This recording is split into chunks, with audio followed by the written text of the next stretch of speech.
Aujourd'hui, on va faire un entretien avec Christelle Gauthier pour un plongeon au cœur du dossier de la fin de vie. Donc, Christelle Gauthier, pour ceux qui ne la connaissent pas, elle a 54 ans, elle est inspectrice de la jeunesse et des sports et une ancienne sportive de haut niveau et entraîneur national dans les sports de glace, dont le parcours atypique l'a amenée à jouer un rôle important dans les travaux relatifs à la fin de vie. Après 15 années dédiées à la haute performance sportive, Christelle rejoint les services du ministère de la Jeunesse et des Sports pour développer les politiques publiques du sport avec une expertise particulièrement reconnue dans les champs éducatifs et au sport santé et une attention constante aux questions éthiques. Chef du bureau de l'élaboration des politiques interministérielles et au ministère des Sports jusqu'en juillet 2022, elle intègre le cabinet de Madame Agnès Firmin-Lebaudot en tant que conseillère chargée des questions de santé publique, puis conseillère spéciale chargée de l'accompagnement de la fin de vie et de la promotion de la santé. Elle poursuit les travaux auprès de Christine Vautrin et de Frédéric Valtou, coordonnant l'élaboration du projet de loi relatif à l'accompagnement des malades et à la fin de vie, ainsi que ceux portant sur la stratégie décennale des soins d'accompagnement. Elle prolonge son engagement au cabinet ministériel jusqu'en 2024 en tant que conseillère famille soutien à la parentalité et au bien-être de l'enfant auprès de Madame Agnès Canaillé, ministre déléguée en charge de la famille et de la petite enfance. Et moi, je tenais à ajouter que Christelle Gauthier m'a énormément aidé et accompagné dans toutes mes démarches suite à l'accident. M'a vraiment apporté son soutien, énormément de conseils. Elle m'a aidé à relever la tête quand j'étais au plus bas et c'est vraiment une personne formidable qui m'a beaucoup aidé. Et je pense que j'aurais pas réussi à faire autant de choses si elle n'avait pas été là pour m'aiguiller.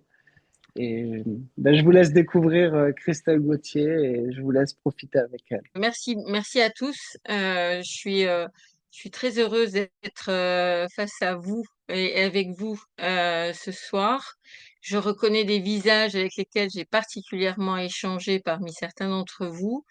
Et donc, je suis heureuse vraiment de ce temps et à l'écoute des questions que vous aurez à me poser, puisque évidemment, en un temps important, mais quand même relativement réduit, il y a beaucoup de choses sur lesquelles je ne pourrais venir. Alors vous dire que ce travail hein, sur la fin de vie, d'abord c'est pas un travail récent, mais vous le savez puisque vous y avez tous beaucoup travaillé. Il a été extrêmement documenté par le conseil consultatif, le comité consultatif national d'éthique, qui a produit 6 avis, dont le dernier qui a enclenché le débat national ouvert par le président de la République. C'est donc une politique,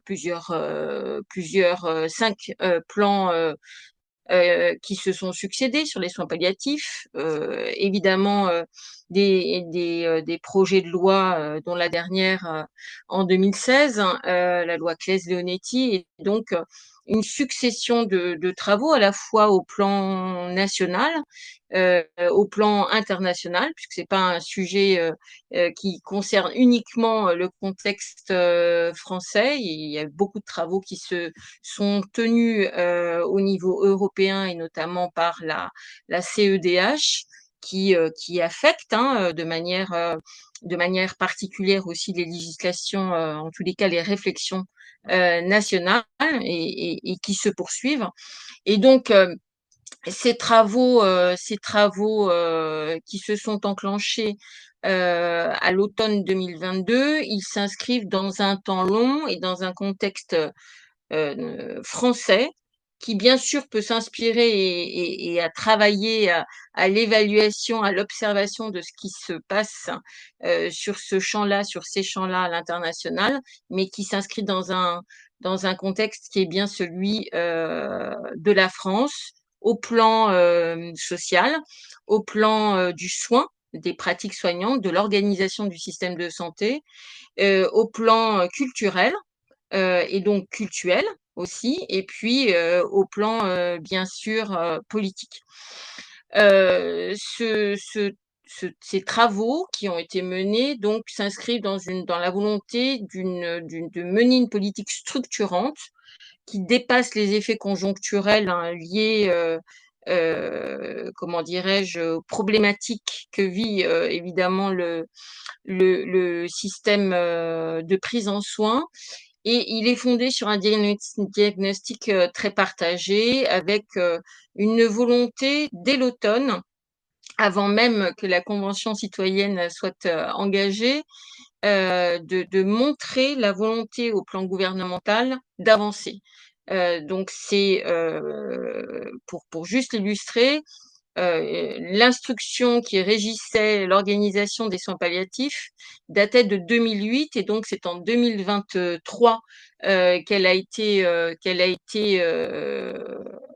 remise à plat, qu'elle est sortie avec des évolutions structurantes déjà qui imprimaient la volonté d'apporter à nos concitoyens des réponses, j'allais dire, de nature à prendre en compte des besoins évolutifs, puisque les soins palliatifs, c'est évidemment une prise en charge qui accompagne la fin de vie, mais une prise en charge de la douleur. Donc, ça a la connotation relativement péjorative de l'adjectif palliatif. Nous souhaitions vraiment, en tous les cas, les ministres que j'ai eu l'honneur d'accompagner souhaitaient vraiment le remettre dans le bon sens, dans la bonne compréhension de ce qu'il représente. C'est-à-dire qu'on n'a pas besoin des soins palliatifs uniquement quand on est proche de sa fin de vie, mais on en a besoin aussi quand on connaît des douleurs récurrentes, chroniques, violentes, etc., etc.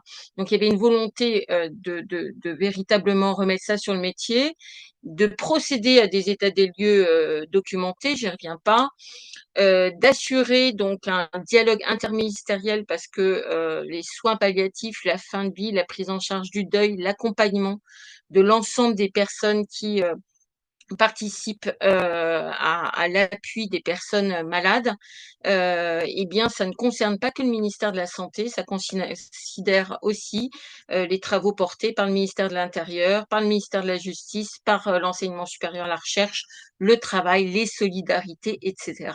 Donc, une comitologie très importante. Des mesures de transition donc, et des signaux qui ont été apportés à la fois par le ministère, avec une volonté de travailler de manière simultanée à la Convention citoyenne, et puis, comment dirais-je, le souhait de travailler très rapidement de façon co-construite, en tous les cas dans une démarche d'association, à la fois avec les professionnels de santé, et puis très rapidement avec une représentation des parlementaires, autant les députés que les sénateurs. Très rapidement, le souhait a été de documenter de façon très pratique l'état de l'art, c'est-à-dire l'existant en termes de prise en charge palliative dans sa structuration depuis 99, et puis les moyens qui lui étaient accordés. En 2007 déjà, la Cour des comptes indiquait que le déploiement de la prise en charge palliative ne correspondait pas aux besoins. Et donc, cette promesse située dans la loi de 99 était déjà questionnée. Et donc, il s'est agi de voir quelle était la prise en charge, à la fois en termes de structuration, les USP, les identifiés de soins palliatifs, la prise en charge palliative pour les petits, pour les mineurs, pour les enfants, évidemment différentes et spécifiques, la prise en charge à domicile, la prise en charge en établissement de soins, en établissement de type EHPAD, etc., etc. La culture, à la fois des soignants, la formation qui était délivrée, les modalités pour se former, le volume de soignants qui est, j'allais dire, mobilisé sur ces travaux. Et très rapidement, ce qui a été, comment dirais-je, signifiant, c'est le déficit de culture palliative large. Évidemment dans la population générale, mais également dans la population soignante. C'est-à-dire qu'au-delà des soins palliatifs et des prises en charge en oncologie. C'est pas François Blot qui me dédiera, mais François, surtout, tu te sens libre de me contredire ou de compléter si ce que je dis n'est pas suffisamment précis. Mais en tous les cas, il est apparu de manière très rapide le besoin de renforcer de façon drastique la culture palliative pour qu'elle infuse, qu'elle diffuse dans tous les segments du soin, de la prise en soin, également dans les aspects de solidarité, c'est-à-dire comment former davantage de bénévoles pour accompagner les familles auprès des personnes malades et ayant besoin de ces soins palliatifs.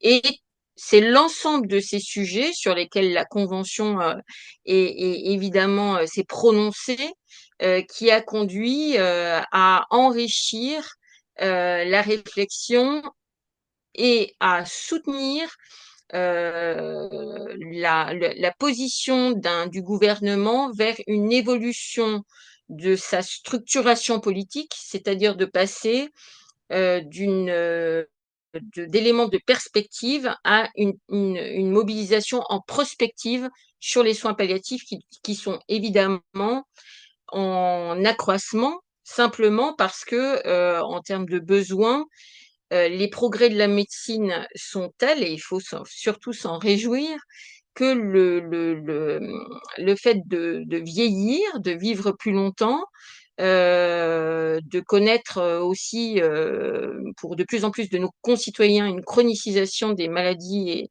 et des maladies chroniques qui sont en augmentation, qu'il s'agisse du cancer, mais d'autres, conduit à ce qu'il y ait besoin de plus en plus de cette prise en charge palliative et qu'il y ait une nécessité à la diffuser de façon beaucoup plus large et donc à la restructurer. Voilà pour une première intervention qui est sur la mécanique des choses. Je ne reviens pas sur cette structuration en 3 piliers qui est centrale, hein. La Convention citoyenne, vous en êtes l'expression, un débat éthique, pluraliste, incarné. Ce rapport que vous avez remis avec l'illustration du climat d'écoute qui a sous-tendu l'ensemble de vos travaux, la comitologie, donc en parallèle, et la concertation multiple qui a été menée par le gouvernement en associant les parlementaires, des professionnels de santé dans leur diversité aussi largement que possible, l'ensemble des parties prenantes, et j'y reviens pas, qu'elles soient institutionnelles, évidemment représentatives du sujet, l'Académie nationale de médecine, les ordres, mais évidemment les philosophes, bien sûr les cultes, les représentants des cultes, et tant d'autres, assurantiels, et je ne peux pas tous les citer évidemment, les représentants des usagers, voilà, qui ont été associés plus tardivement, mais qui ont été associés notamment via France Asso Santé et au-delà. Et puis ces débats en territoire qui ont été menés par les espaces régionaux d'éthique et puis par d'autres forces associatives auprès de nos concitoyens, la place incontournable du Centre national des soins palliatifs et de la fin de vie. Et puis, la décision finalement qui a été prise par le président au printemps 2023 de confier au gouvernement la mission d'élaborer une stratégie décennale permettant donc de redéfinir sa politique palliative et puis élaborer un projet de loi relatif à la fin de vie et permettant d'ouvrir l'accès à une aide à mourir. Voilà pour cette première étape de présentation. Évidemment, ça me frustre parce que c'est extrêmement court et qu'il y aurait tant de choses à dire, mais j'essaye de rester dans les 10 minutes de la première intervention et je suis à l'écoute de vos questions, remarques, d'ores et déjà. Sarah, est-ce qu'on a des éléments, des textes qui ont été écrits? Est-ce que ça a été rassemblé quelque part ou alors il faut aller les pêcher sur les différents, sites internet, qu'on peut trouver? Est-ce qu'on a, un peu comme nous, notre rapport de synthèse, une synthèse de tout ce qui s'est passé en préparation?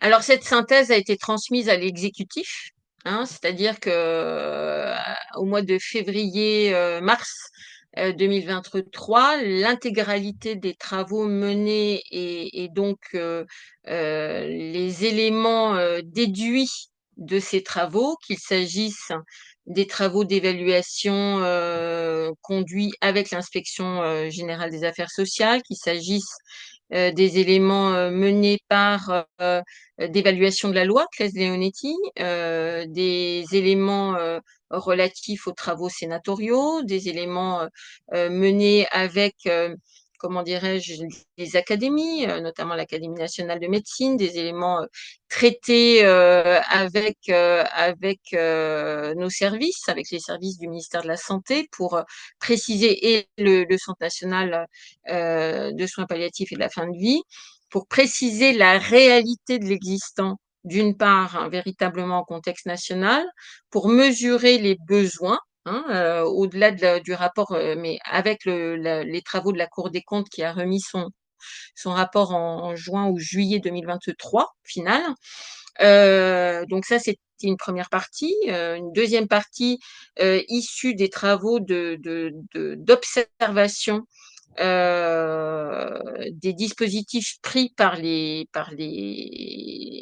nations étrangères, qu'elles soient Europe, que ce soit en Europe ou que ce soit outre-Atlantique par exemple, les déplacements qui ont été faits menés par le gouvernement en lien avec une représentation des soignants et des parlementaires qui le sollicitaient et que nous pouvions, que les ministres donc avaient souhaité associer, enfin en tous les cas qu'Agnès Firmin Lebaudot et Olivier Véran avaient souhaité associer, que ce soit en Belgique, en Suisse, en Espagne, enfin il y en a eu 6. En Grande-Bretagne, c'est-à-dire pas simplement dans les pays qui avaient déployé un dispositif fondé sur l'assistance au suicide ou enfin le suicide assisté ou l'euthanasie, mais aussi des pays qui étaient en réflexion avancée, typiquement la Grande-Bretagne, mais qui connaissaient je dirais rapidement des hésitations. Voilà, donc ça c'était une deuxième grande partie. Une troisième grande partie sur les travaux menés par l'ensemble des acteurs en production, dont évidemment la réflexion conduite par la Convention citoyenne, mais aussi par le CESE de façon simultanée. Les discussions que nous avions pu avoir c'est plus de 80 auditions qui ont été menées, hein. 80 entre, que je ne dise pas de bêtises, entre le mois de septembre, fin septembre, et puis le mois d'avril, fin septembre 2022 à avril 2023, plus de 80 auditions, hein. Des missions aussi qui ont été confiées, que ce soit à la Commission nationale de santé, à la CNS, mais aussi à France Asso Santé sur effectivement vraiment pour faire le panorama complet et des réalités et se projeter. Et donc, l'ensemble de ces travaux a fait l'objet d'une remise à l'exécutif, avec des propositions sur les options qui pourraient être prises. Et donc la décision du chef de l'État qui a été celle que vous connaissez. Voilà. Merci bien. Marc-Olivier, avant que quelqu'un prenne la parole, vas-y. On a compris, merci Christelle, que vous traitez d'abord des soins palliatifs et qu'après on verra l'aide à mourir. J'ai 3 questions rapides. La première, en préparant, vous nous avez dit combien les montants qui ont été mis maintenant, globalement plus de 100 millions chaque année et ce qui fait au total 5,5 milliards sur 10 ans, était sans précédent. Est-ce que vous avez un ou deux exemples à nous donner concrètement, qu'on se rende compte de ce que ça représente en 2024, en 2025? Ça, c'est la première. La deuxième, une recommandation qu'on aurait dû faire dans notre rapport, mais qui n'avait pas suffisamment attiré l'attention, a été prise par le gouvernement, les maisons d'accompagnement. Est-ce que vous pouvez nous en parler un peu plus et nous dire comment c'est arrivé? Et la dernière question, c'est sur la Société française d'accompagnement et de soins palliatifs, la SFAP, dont je comprends qu'elle joue un rôle dans la distribution, même si ce ne sont pas des montants gigantesques, de fonds publics à des associations bénévoles. Et je me demande si ça ne lui donne pas un rôle un peu particulier. Merci. Alors,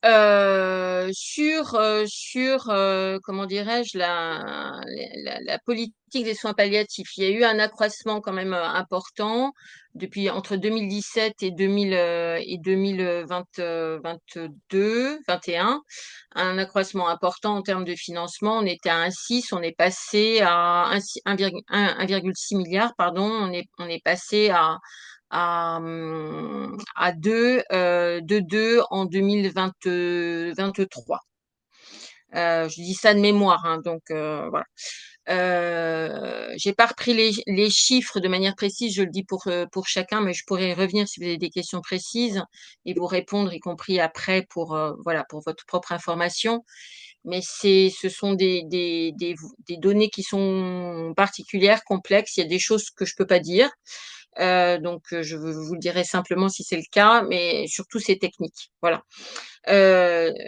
Donc, il y a eu un accroissement quand même, hein, avec le 5e plan. Il y a eu un accroissement, donc une volonté de montrer qu'il y avait une véritable prise en compte, c'est-à-dire dès le début du premier quinquennat, hein, du premier mandat du président de la République, une manifestation de la compréhension de ces sujets-là par l'exécutif et donc par l'application par le gouvernement d'un accroissement qui s'est trouvé affecté, compacté par la crise sanitaire de la Covid, hein. Donc ça, c'est important à dire. Il y avait donc, pour l'exprimer en volume, en 2017, il y avait 157 unités de soins palliatifs. En 2021, il y en avait 166. 9 de plus, c'est pas rien. Ça fait toujours une vingtaine qui manquaient, hein, mais quand même, il y avait un accroissement, considérant qu'en 2015, elles étaient 139. Donc, vous voyez, et juste pour vous donner un chiffre, le coût d'une journée de prise en charge en soins, le coût moyen d'une journée en unité de soins palliatifs, c'est 805 € par jour. Donc, à l'année, c'est 295 000 € par an, hein. Le coût en lit identifié de soins palliatifs, c'est 602 € par jour, considérant, etc. Donc, et pour juste une comparaison, en HAD à peu près, hein, en hospitalisation à domicile, c'est à peu près 290 € par jour. Donc, quand vous mettez en place une nouvelle USP, non seulement ce sont des volumes financiers, mais ce sont des compétences, et les compétences et le financier, tout cela, quand on veut changer d'échelle, il faut s'assurer, du maintien de l'existant, ce sont des compétences rares, on l'a dit. 2, il faut avec une population soignante spécialisée en soins palliatifs, vieillissante plus encore, de manière plus marquée que de façon globale dans le système de soins. Et donc, assurer un changement d'échelle en soins palliatifs, ça veut dire non seulement vérifier que l'on peut maintenir l'existant, mais que l'on va être capable de l'augmenter. Et donc, c'est ça qui a conduit évidemment les besoins au niveau populationnel. On a une population vieillissante, on a une population qui connaît plus de maladies, qui connaît plus de vulnérabilités, parce que mieux soigner, mais être mieux soigné conduit à d'autres vulnérabilités à d'autres moments. Et donc, c'est tout ça qui a conduit à la stratégie, à se projeter de façon différente. Et donc à projeter des moyens aussi de manière différente. Avec donc une réponse qui conduit à assurer à 10 ans, donc 2035, 25-35. Notre capacité à répondre à 100% des besoins des personnes identifiées, c'est-à-dire aux alentours de 430-450 000 personnes, là où il y a 2 ans, on prenait environ en charge 190 000 personnes par an en soins palliatifs. Alors, soins palliatifs tout confondus, hein, d'accord. C'est-à-dire quand même près de 52 000 comment dirais-je, en soins de proximité, hein. Voilà, donc il y a plus en soins de proximité, il faut être clair là-dessus aussi, que en USP. L'USP étant, je le rappelle, la prise en charge complexe. Donc, c'est à peu près en 2021-22, c'est à peu près 33 000 patients par an en filant, hein, en USP, quand c'est 52 000 patients en soins de ville. On a donc identifié 100 millions d'euros en moyenne par an en mesures nouvelles supplémentaires, et c'est un engagement très marqué de Catherine Vautrin. Elle est vraiment allée le défendre tous azimuts. Donc 100 millions en moyenne par an, parfois un peu plus, parfois un peu moins.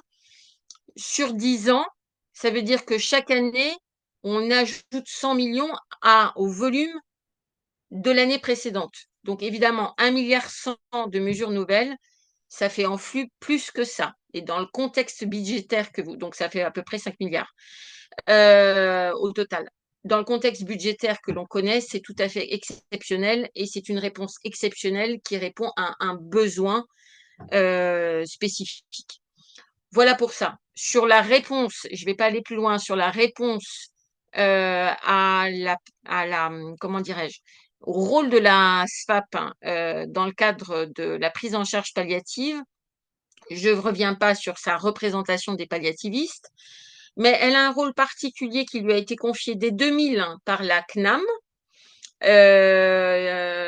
de gestion d'un fonds d'environ 1 million d'euros par an dédié à l'accompagnement des formations des bénévoles de soins palliatifs. En 2000, ça répondait à l'article, je crois, l'article 10, il me semble, hein, je ne suis pas sûre, de la loi de 99, qui prévoyait justement qu'il y ait un financement, une mise en place d'un fonds par la CNAM visant à accompagner la formation des bénévoles en soins palliatifs. Et donc, c'est la SFAP qui, par convention, depuis 2020 et au moins jusque donc en 2024, a été identifiée en convention par la CNAM pour mener cette opération. On verra dans les travaux de mise en œuvre de la stratégie et ces différentes mesures d'élargissement de la formation des bénévoles, les conditions dans lesquelles cette action pourrait être complétée, révisée, modifiée. En tous les cas, il y a une volonté très marquée d'élargir, de renforcer la formation des bénévoles de soins palliatifs pour assurer les solidarités au niveau le plus proximal possible. Voilà. Merci beaucoup. Avant que je passe la parole à Dominique, est-ce que François, tu voulais rebondir sur quelque chose qu'avait dit Christelle, ou c'était complètement autre chose? Sinon, je donne la parole à Dominique. Non, c'était ça. Est-ce que vous m'entendez bien? Ouais. Oui. C'était pour la partie soins palliatifs. Je reviendrai peut-être après, à moins que je doive quitter plus tôt l'entretien, mais sur la partie de du deuxième volet, l'aide à mourir, sur la place de la SFAP dans sa vision. Mais c'était pour un petit peu compléter ce qu'avait dit Christelle. Dans le plaidoyer des équipes de soins palliatifs, il y a deux grands éléments qui vraiment sont importants pour eux et puis pour nous. C'est le fait effectivement de ne pas être associé uniquement à la période de la fin de vie, mais véritablement à l'anticipation palliative. Et donc, non seulement la douleur, mais également tous les aspects de consultation, de médecine générale, médecine interne, médecine globale, pour avoir une vision holistique du patient et non pas une vision uniquement centrée sur la pathologie principale qui est la sienne. et donc d'être invité plus tôt dans le parcours des patients, comme d'ailleurs la preuve en a été faite de l'efficacité depuis maintenant 20 ans, dans le parcours des patients qui ont des pathologies complexes. Donc, ce qu'ils souhaitent, c'est une anticipation palliative d'une part plus importante et non pas un confinement uniquement à la fin de vie. Et la deuxième chose, c'est une acculturation palliative plus large de l'ensemble des professionnels de santé, et pas uniquement que justement eux restent les seuls spécialistes de la chose. On verra peut-être tout à l'heure, et là ce sera peut-être un petit peu moins confraternel de ma part, qu'il y a une espèce de hiatus ou de conflit, de choses un petit peu curieuses, par contre, dans le positionnement qu'a cette société savante vis-à-vis de la deuxième partie, qui est celle de l'aide active à mourir, où tout en se disant, voilà, je ne vais pas déflorer la suite, mais dans un premier temps, c'est on veut intervenir plus tôt, pas uniquement pour la fin de vie et ne pas en être propriétaire, et que ça se diffuse plus largement. Ça, c'est le côté très, très positif de leur plaidoyer. Ok, merci beaucoup. Dominique, merci de ta patience. À toi. Merci madame. Alors comme beaucoup d'entre nous, j'essaie de porter à la connaissance du plus grand nombre les travaux de notre convention. Ça m'amène à intervenir dans le cadre de tables rondes ou de conférences. Et donc toujours sur le sujet des soins palliatifs, j'avoue faire face en particulier de la part des soignants et en particulier de la part des soignants des soins palliatifs, j'avoue faire face à beaucoup de perplexité sur le réel engagement et euh, sur le caractère périn de cet engagement, sur la pérennité donc de cet engagement financier en faveur des soins palliatifs. Bon, c'est aussi la crainte de nos concitoyens et de nos concitoyennes. On peut comprendre cette crainte dans la mesure où la loi de 1999 annonçait déjà une prise en charge systématique de tout malade en fin de vie en état de bénéficier de soins palliatifs. Donc, bon, bien sûr, j'ai une question. Quels arguments pouvez-vous nous donner pour nous permettre de rassurer, en particulier ces soignants de soins palliatifs, mais c'est aussi une invitation à beaucoup communiquer, en particulier auprès de ces soignants-là, pour les rassurer et permettre, enfin, augmenter l'acceptabilité de la loi sur l'aide à mourir de la part de ces soignants-là.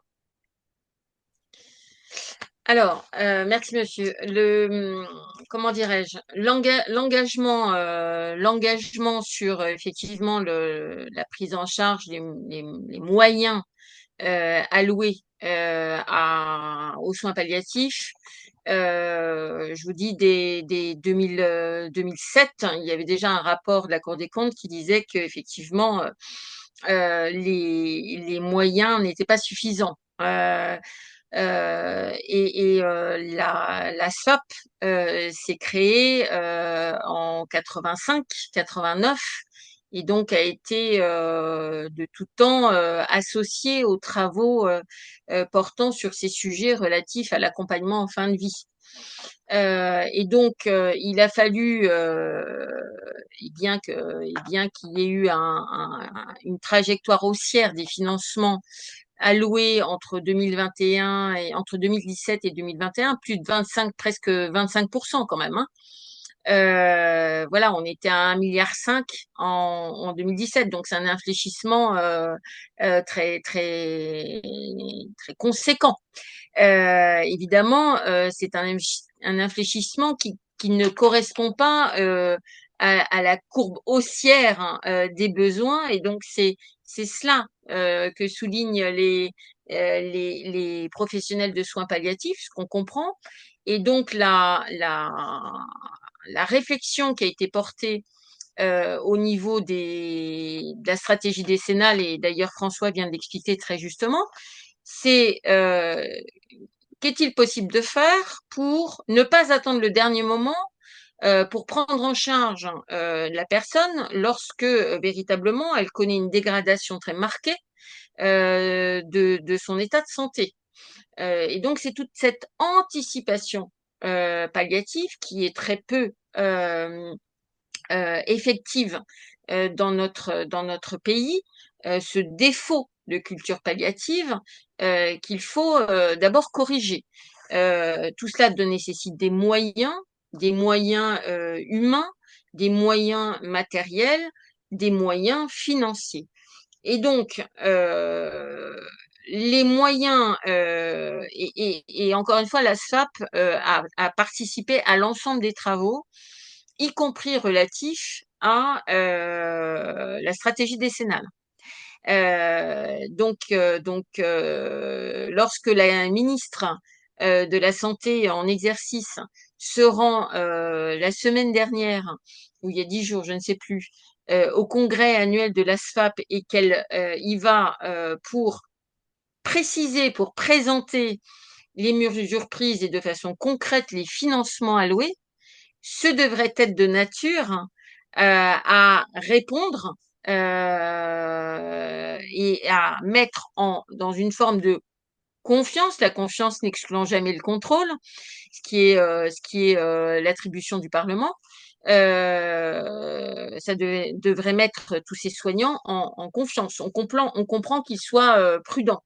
En tout état de cause, l'effort qui a été fait et dont la démonstration est effective sur 2025, puisque la loi de finances sur la sécurité sociale a validé l'accroissement financier de la dotation allouée aux soins palliatifs dans le cadre de la loi de financement global, et que les mesures qui ont été décidées sont déployées, que ce soit sur l'hospitalisation à domicile, que ce soit sur l'accroissement des USP, c'est-à-dire l'identification dans les territoires qui n'en disposent pas, que ce soit sur la création des unités de soins palliatifs pédiatriques, que ce soit sur le déploiement de nouvelles équipes mobiles de soins palliatifs. Je précise qu'elles étaient 220, mais que moins de 25% intervenaient hors système sanitaire, notamment en EHPAD, très peu, etc., etc. Tout ça, c'est très effectif. Donc, la question, pour moi, je ne la retourne pas, c'est celle des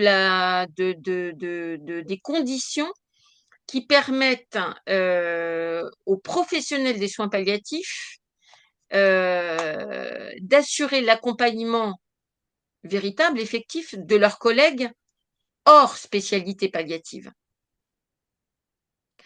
Pour le dire autrement, les soins palliatifs n'appartiennent pas à ceux qui interviennent uniquement en soins palliatifs. Et bien sûr qu'il faut assurer la pérennité de toutes ces structures et augmenter même leur rayonnement. Et Catherine Vautrin a été particulièrement mobilisée, notamment pour apporter des réponses tout de suite, dès 2024, donc avant la prise de décision de l'augmentation des crédits en 2025 avec la loi de finances que je viens d'indiquer. Elle a tout de suite fléché des crédits pour augmenter la prise en charge, que ce soit en USP, que ce soit en équipe mobile de soins palliatifs, que ce soit à domicile. Donc, on peut toujours plus communiquer, mais il faut que la Société française d'accompagnement aux soins palliatifs fasse elle-même sa gouvernance, la promotion de ce qui a été décidé et qui va se déployer évidemment avec eux et avec tous les autres. Voilà.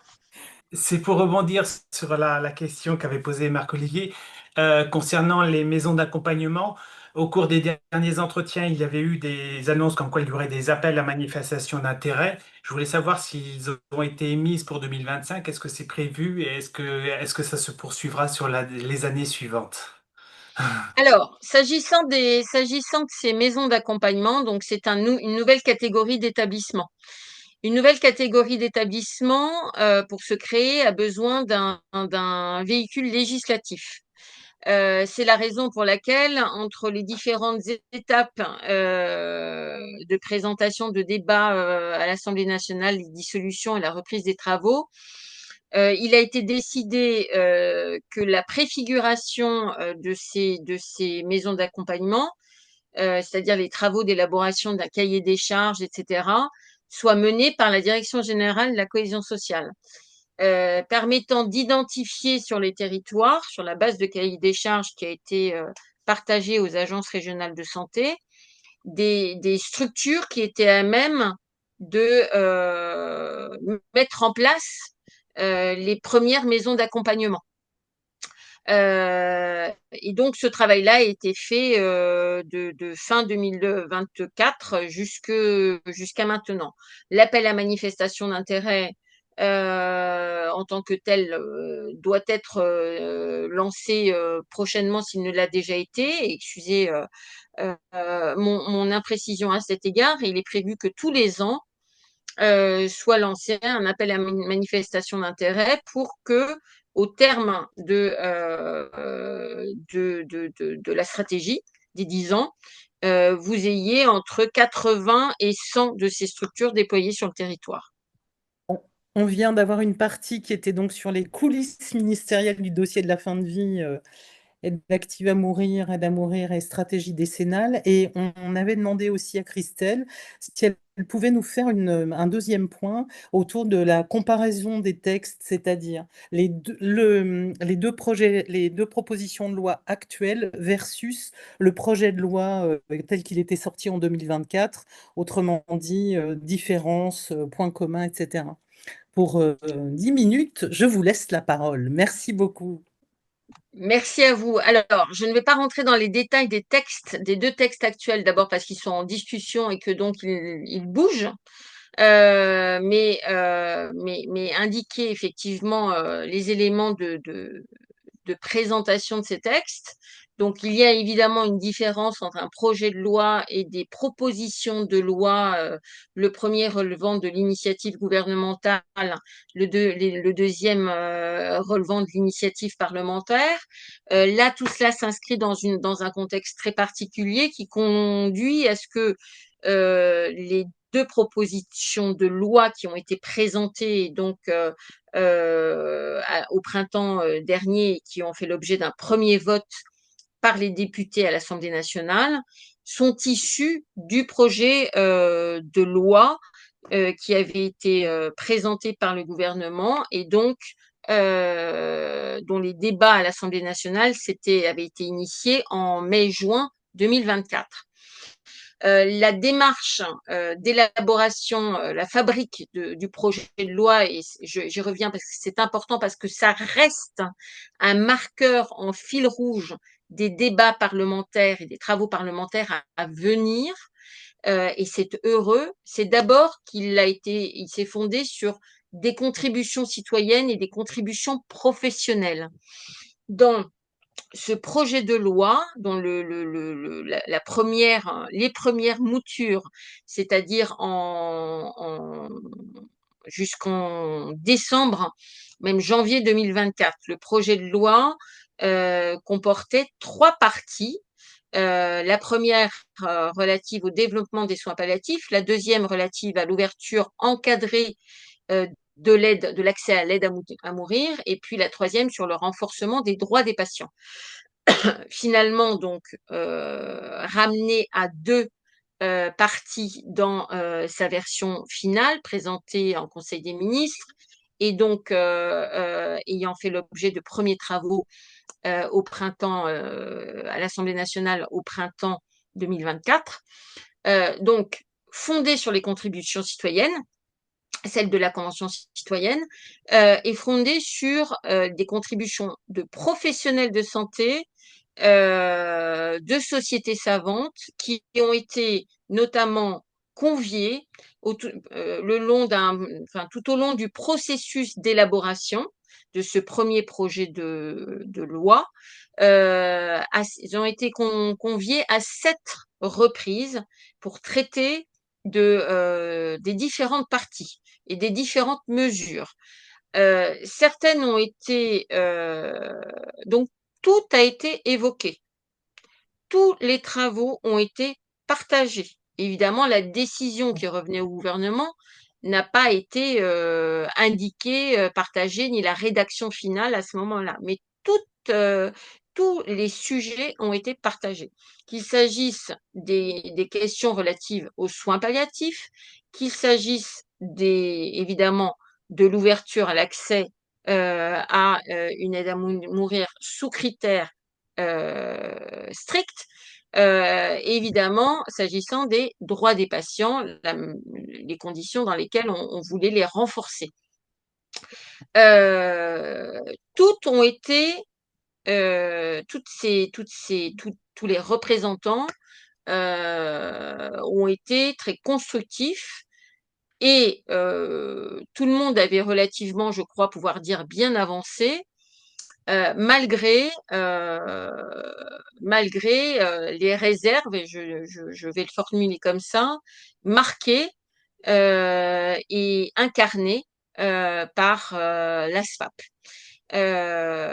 considérant que ce travail n'était pas celui d'une co-construction, mais que les associant à ce groupe de travail, il s'agissait d'obtenir d'eux une validation des propositions gouvernementales. Je vous assure que c'était vraiment un travail d'élaboration. Toutes les propositions, toutes les réflexions qui ont été partagées à l'occasion de ces réunions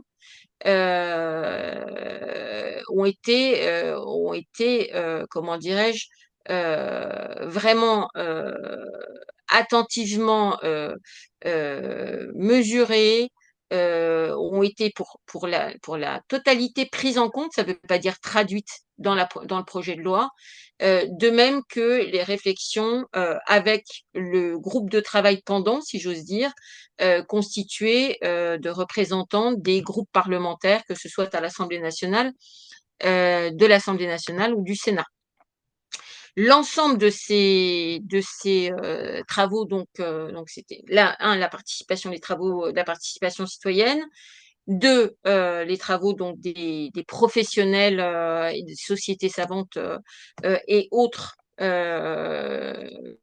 organisations qui le représentaient, et enfin, si j'ose dire, les analyses internationales, les auditions, les discussions avec des experts, des travaux menés au niveau français précédemment, évidemment, Monsieur Claes, Monsieur Leonetti, mais tous ceux qui avaient pu apporter une contribution et qui étaient finalement des témoins de l'évolution dans le contexte national et dans le contexte international. J'évoquais tout à l'heure les réflexions menées par la CEDH. Vous avez un arrêt en 2022 qui s'appelle l'arrêt Morton, qui conduit la CEDH à indiquer que l'accès à une aide à mourir ne s'oppose pas à la Convention européenne des droits de l'homme. Donc une évolution, je cite celle-là, mais il y en a bien d'autres, qui ont aussi conduit à comment dirais-je, à proposer une évolution législative. Et donc ces travaux ont fait l'objet donc du premier texte que vous avez pu connaître, présenté et validé en Conseil des ministres, qui a fait l'objet donc d'évolutions en commission spéciale, puis du débat avancé jusqu'à l'article 6, donc par les députés, débat très respectueux, même si voilà, des discussions âpres, mais débat relativement apaisé. Pas de consigne de vote, évidemment, là non plus. Et donc, c'est sur ces travaux-là que se sont fondées les rédactions des deux PPL qui ont suivi vie, celle présentée par Madame Vidal et celle présentée par Monsieur Falorni. Les évolutions qui sont à considérer sont celles qui conduisent à qui pourraient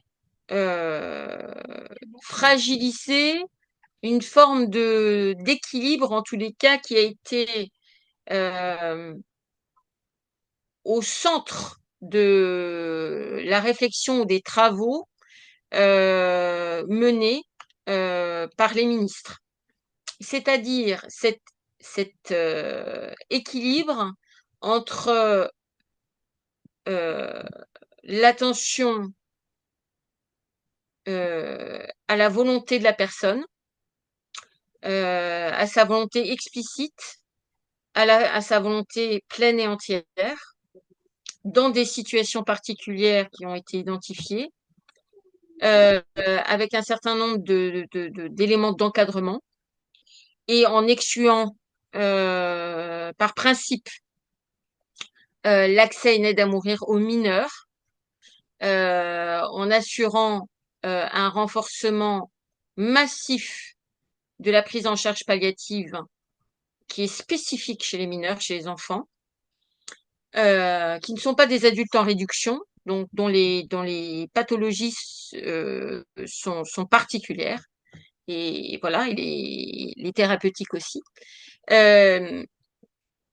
Et la prudence des soignants. La volonté de ne pas identifier finalement un débat pour ou contre, mais véritablement d'identifier au centre l'accompagnement de la personne malade et que de la personne malade. Donc c'est pas une question d'âge, c'est pas une question liée au vieillissement de la population, c'est pas une question liée aux fragilités auxquelles peuvent être associées certaines formes de handicap.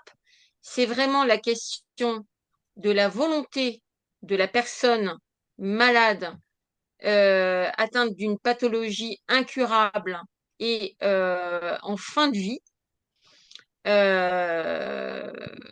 qui a été considérée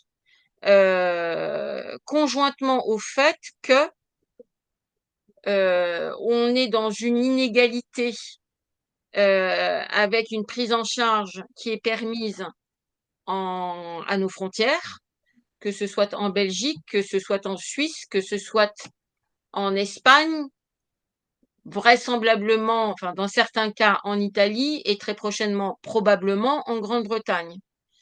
Et donc on voit bien que c'est pas un sujet qui opposerait finalement les anciens aux modernes.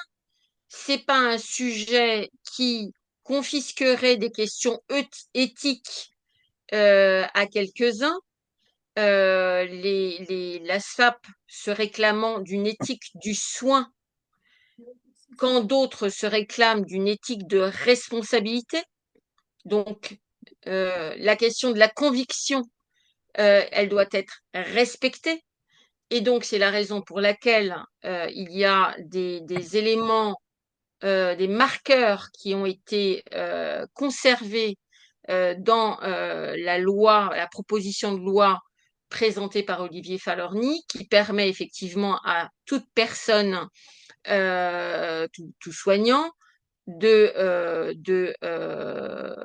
d'indiquer, de formuler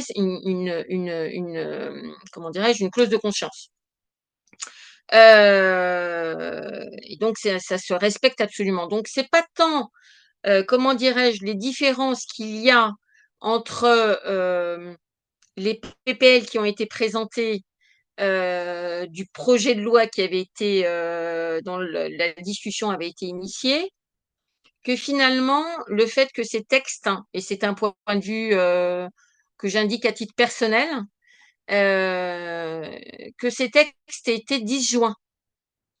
La raison pour laquelle le projet de loi avait été présenté par la ministre de la Santé ainsi qu'il l'était construit, c'est parce que, et je le redis, au cœur de ces travaux se situe l'accompagnement de la personne malade. Il s'agit de favoriser une fin de vie digne et apaisée.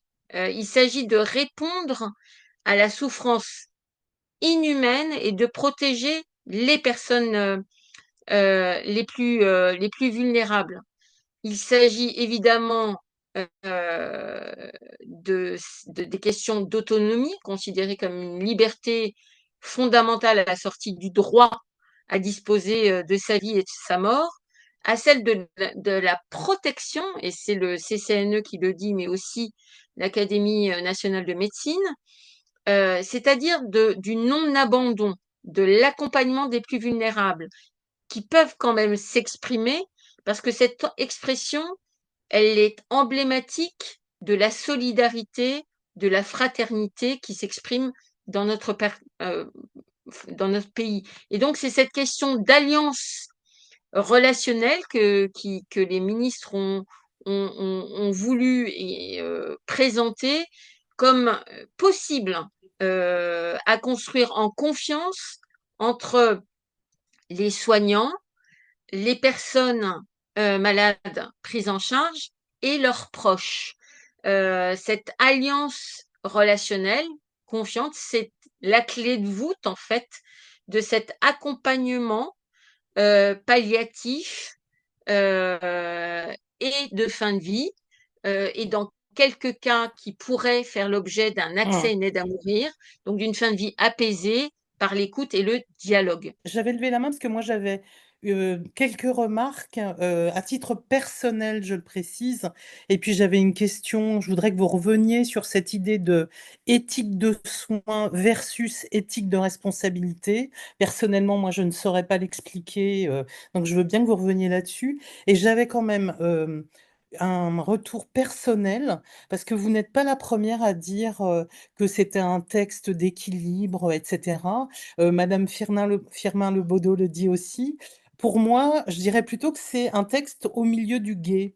C'est-à-dire qu'on nous vend d'un côté les directives anticipées, mais en fait, on ne va pas pouvoir les prendre en compte. On nous parle aussi des mineurs, etc. Pour moi, ça n'a aucun sens, cette histoire d'âge, et on voit bien que dans d'autres pays, c'est pas du tout pris. Donc voilà, je vous donne mon point de vue. Pour moi, c'est un truc qui, en fait, ménage le chou et la chèvre. Je le prends comme ça. Et puis, je pense aussi, en vous entendant, que je pense qu'il faut qu'on arrête de parler des soignants.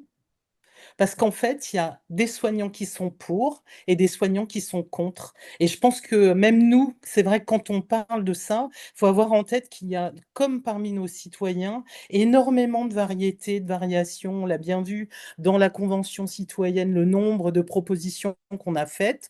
Il y a eu quand même beaucoup de variations. On était pour le suicide assisté ou pas, on était pour ça et autre chose. Enfin bref, je pense que vraiment même... En tout cas, moi, les soignants, quand je vois qu'il y a la SFAP, ok, mais il n'y a pas que ça.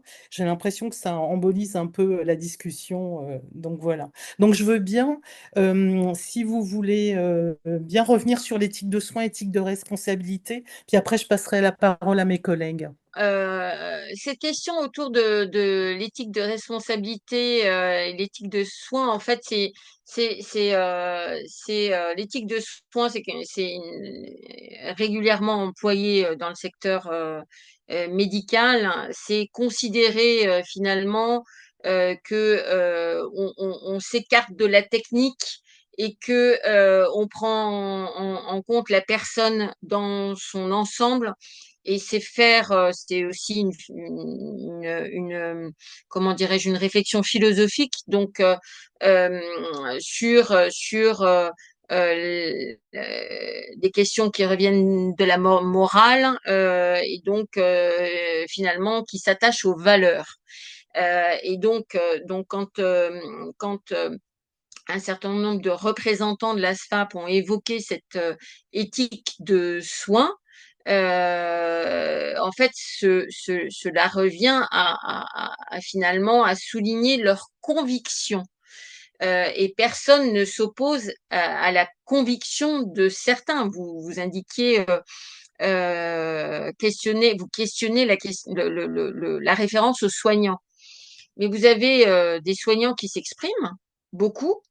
D'aucuns ont pu nommer ces soignants qui s'expriment beaucoup comme la minorité, comment dirais-je, la minorité euh, plus bruyante, voilà, face à une majorité silencieuse.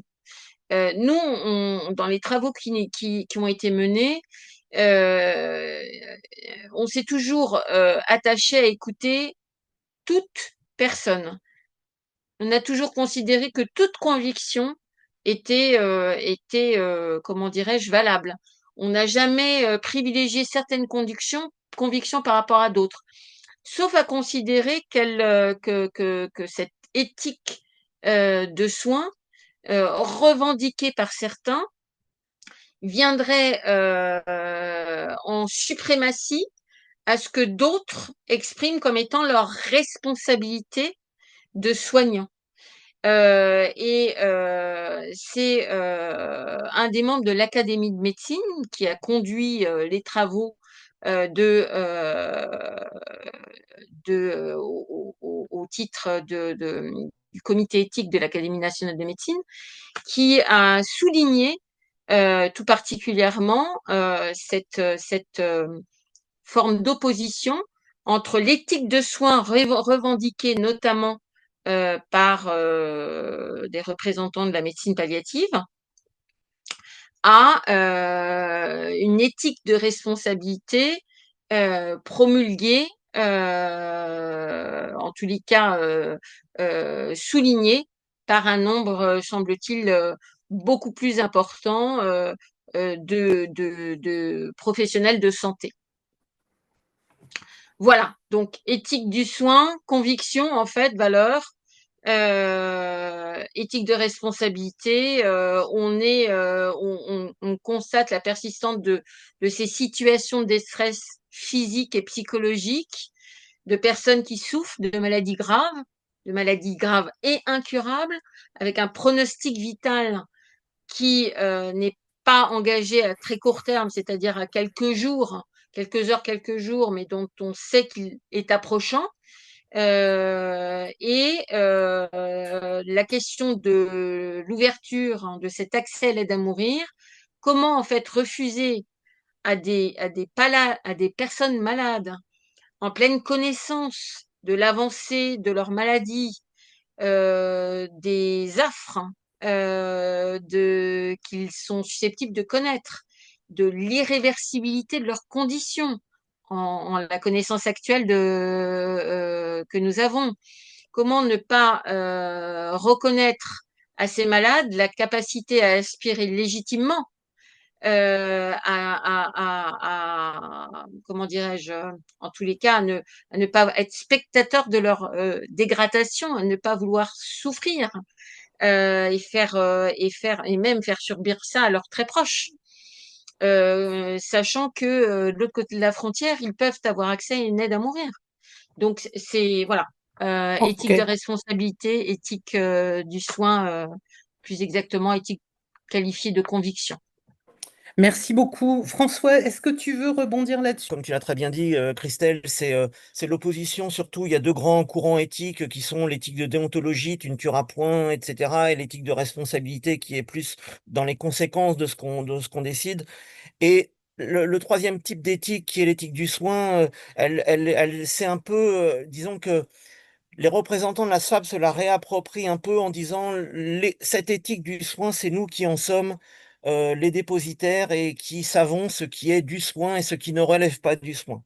Et c'est là qu'il y a peut-être un petit peu d'abus parce que d'autres soignants, comme l'a dit Christelle, pensent être aussi humainement et humaniste et humainement soignant que les médecins de soins palliatifs et peuvent ne pas partager cet avis. Ce que je voulais juste dire tout à l'heure que j'ai introduit, c'est que il y a un gros paradoxe dans le fait que l'ASFAP dit nous ne voulons pas être cantonnés à la fin de vie. Et quand on parle de la fin de vie et de la demande d'aide active à mourir, elle dit la fin de vie, c'est nous. J'en veux pour preuve j'avais un débat hier matin qui a duré 3 heures avec quelqu'un que j'adore absolument, qui est un médecin de soins palliatifs très reconnu, très ancien et qui pourtant qui m'a beaucoup touché parce que visiblement on touchait à quelque chose qui était viscéralement inaudible pour lui. C'est-à-dire une espèce de sentiment de propriété et d'expertise exclusive de la part des soignants de soins palliatifs, de cette partie-là qui est la toute fin de la vie et éventuellement la légitimité ou non d'une demande d'aide à mourir. Oui, mais le patient est vulnérable, oui, mais il est ambivalent, etc. Jusqu'à ce que même ce collègue dise, mais il faudrait même que l'on impose à ce que toute personne qui fait une demande d'aide active à mourir de passer un mois chez nous.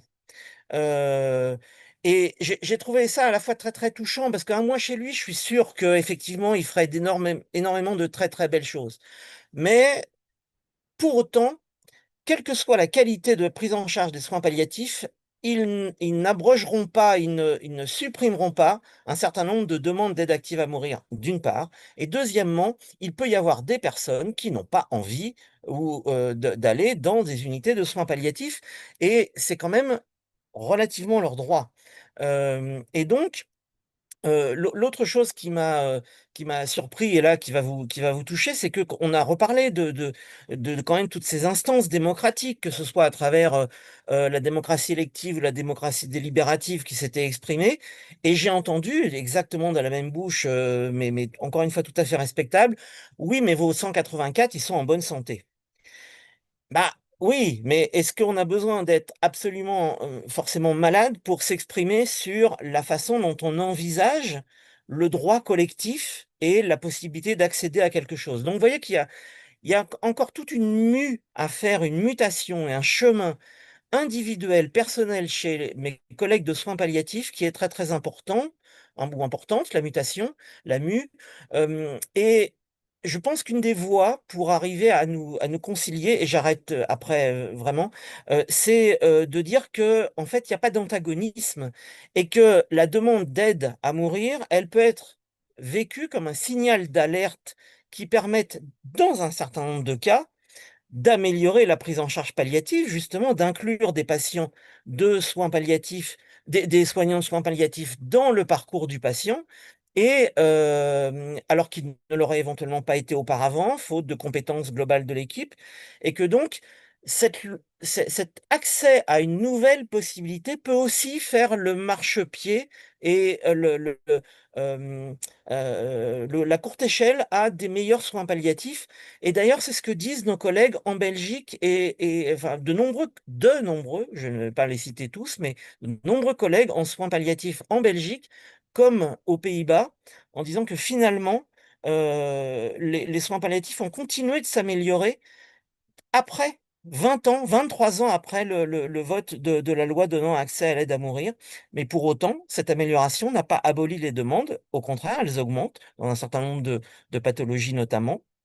Et donc démontrer qu'il n'y a pas d'inconciliable, mais qu'au contraire, on doit arriver à s'entendre et à se faire la courte échelle l'un à l'autre. Oui, merci à Madame Gauthier tout d'abord donc pour cette analyse tout en finesse hein, sur tous les aspects de la construction des différents textes. Ma question pardon, porte plutôt sur le chemin législatif actuel. En fait, nous sommes dans le cadre d'une proposition de loi donc, qui est passée à l'Assemblée nationale, qui a obtenu un vote favorable.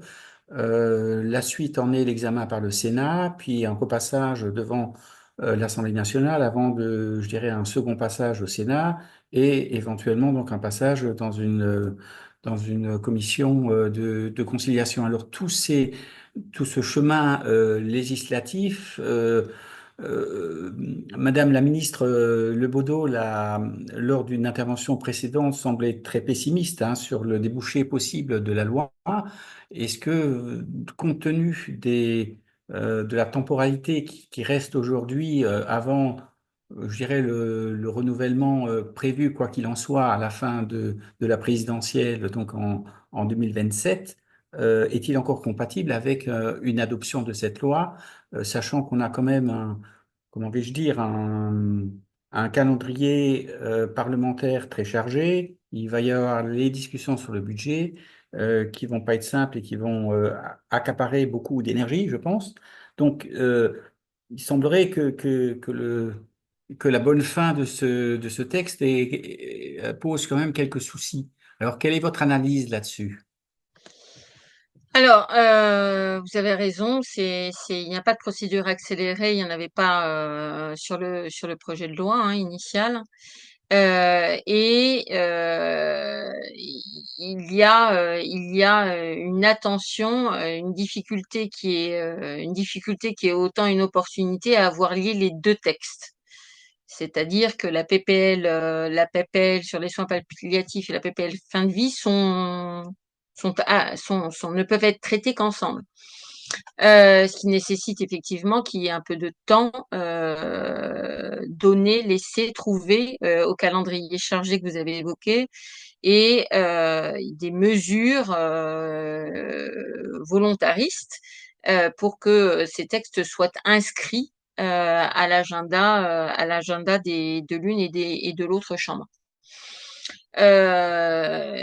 Il a été indiqué que le texte serait étudié, les textes seraient étudiés à la rentrée, le cas échéant en session extraordinaire. Il n'y a pas d'éléments, en tous les cas, je n'en ai pas, indiquant si cela est confirmé ou pas.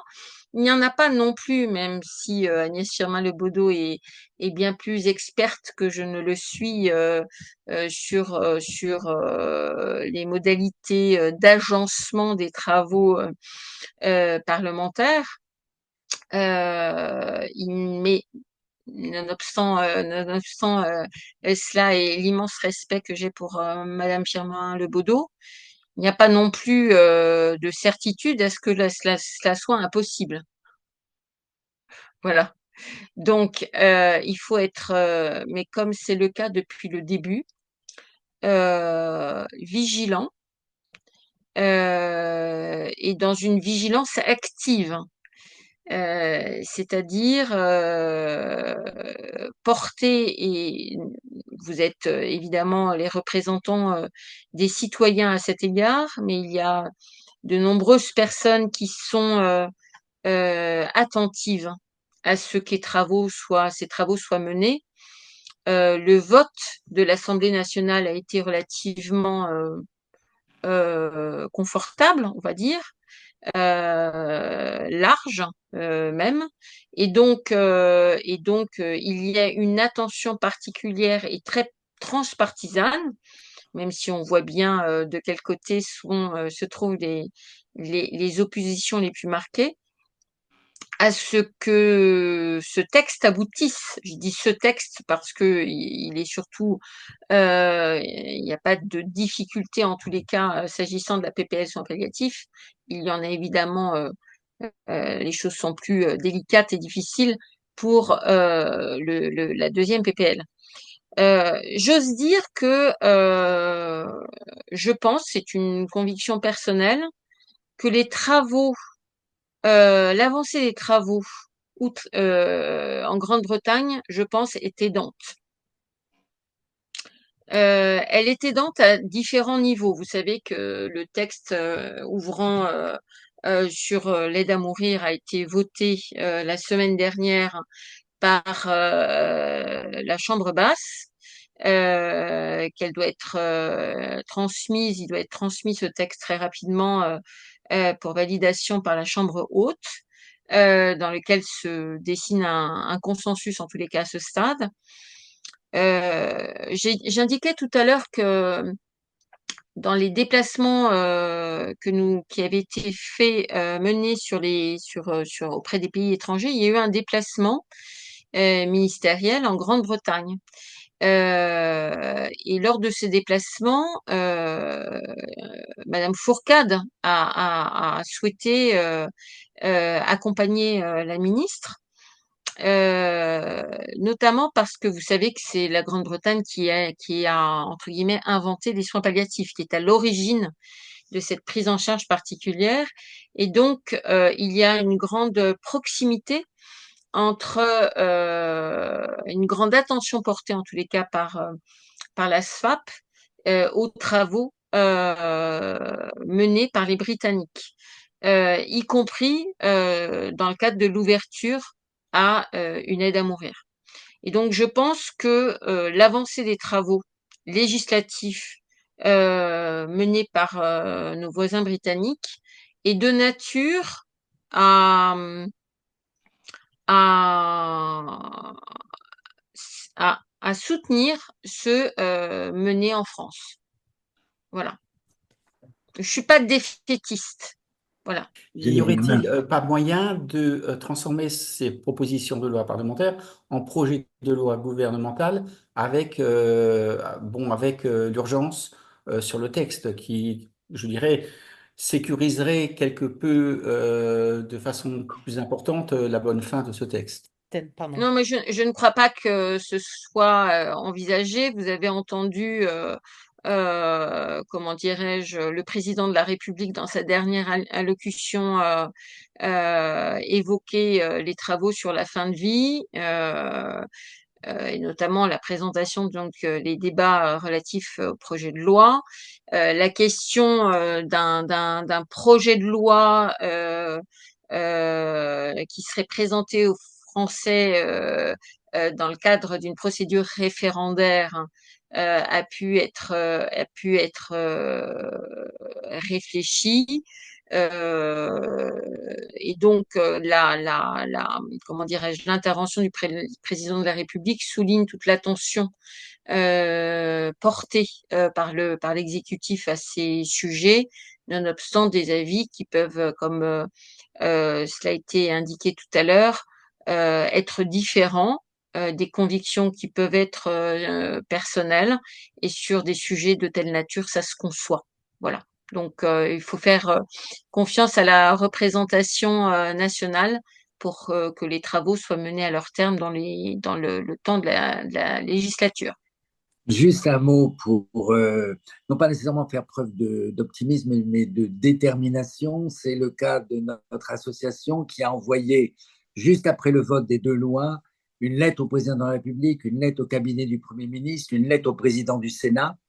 Il y a été demandé qu'il y ait une session extraordinaire qui peut effectivement se tenir en juillet et ou en septembre. L'exposé de Christelle Gauthier a montré combien il y avait eu des débats. Ça fait plus de 2 ans que tout ceci est en préparation. La loi sur l'IVG était passée en 3 mois. La détermination doit être qu'il y ait un débat et qu'il ne s'enlise pas au niveau parlementaire, quel que soit le résultat qu'il aura. Juste en rebond, Marc-Olivier, il y a une attention à porter à ce que la majorité silencieuse ne le soit pas trop. Merci beaucoup, Voilà. on a entendu le message. Merci bien. Eh bien, on vous remercie, Christelle Gauthier, pour cet échange de qualité avec plein d'informations. Si nous avons besoin de plus d'infos, on revient vers vous. Et puis, on vous dit à très bientôt. Chers collègues, c'est bientôt l'été, on se reverra peut-être pas avant septembre, mais on vous tiendra au courant. En tout cas, vous avez gagné le droit, Christelle, de revenir maintenant à tous nos entretiens, puisque nous invitons pour nos entretiens les personnes qui sont venues faire cet exercice. Merci beaucoup. Et j'en suis ravie. Merci bien. À bientôt. Merci. Merci À à tout le bientôt. monde. Merci, Au Madame revoir. Gauthier.